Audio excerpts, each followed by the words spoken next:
Iran ও ইসরায়েলের মধ্যে চলমান সংঘাত মধ্যপ্রাচ্যের নিরাপত্তা পরিস্থিতিকে আরও জটিল করে তুলছে।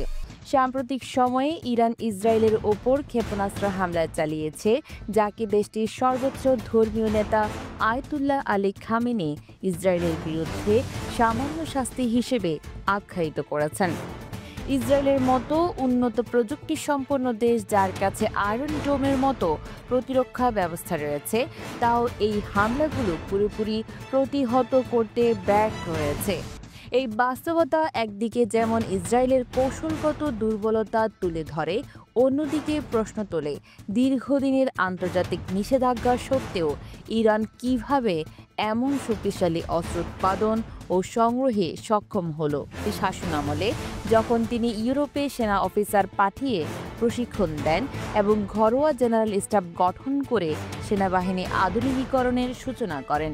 এরপর 1979 সালের ইসলামী বিপ্লব ইরানের সামরিক কৌশলে মৌলিক পরিবর্তন আনে।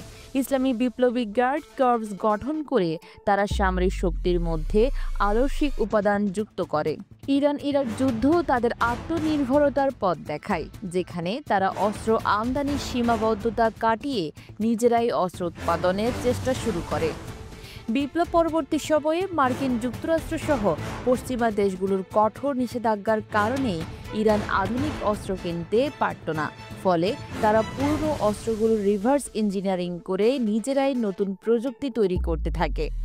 স্কাড ক্ষেপণাস্ত্রের উপর ভিত্তি করে তারা নিজস্ব ব্যালিস্টিক ক্ষেপণাস্ত্র তৈরি করে। রাশিয়া, চীন এবং উত্তর কোরিয়ার কাছ থেকে তারা কিছু প্রযুক্তিগত সহায়তাও পেয়েছে। এই ধারাবাহিকতায় ইরান ধীরে ধীরে একটি আত্মনির্ভর সামরিক শক্তিতে রূপান্তরিত হয়েছে। বর্তমানে ইরান ক্ষেপণাস্ত্র প্রযুক্তিতে উল্লেখযোগ্য অগ্রগতি অর্জন করেছে। তারা ব্যালিস্টিক, ক্রুজ ও হাইপারসোনিক ক্ষেপণাস্ত্র তৈরি করতে সক্ষম। তাদের তৈরি হাজ, কাশেম, খাইবার এবং সেজিল ক্ষেপণাস্ত্র যথাক্রমে 1400, 2000 ও 2500 কিলোমিটার দূরত্ব পর্যন্ত আঘাত হানতে সক্ষম। এই অস্ত্রগুলো মধ্যপ্রাচ্যের প্রায় সব দেশ, এমনকি ইসরায়েলকেও লক্ষ্যবস্তুতে পরিণত করতে পারে। ড্রোন প্রযুক্তিতেও ইরান বিশ্বব্যাপী পরিচিত। তাদের শাহিদ সিরিজের ড্রোন ইউক্রেন যুদ্ধেও ব্যবহৃত হয়েছে। এছাড়াও এই ড্রোনগুলো স্থল, নৌ ও বিমান বাহিনীতে সমানভাবে ব্যবহারযোগ্য। সাইবার যুদ্ধ ক্ষেত্রেও ইরান উল্লেখযোগ্য অগ্রগতি অর্জন করেছে, যার ফলে তারা শুধু সামরিক নয়, তথ্য ও অবকাঠামোগত ক্ষেত্রেও প্রভাব বিস্তার করতে সক্ষম।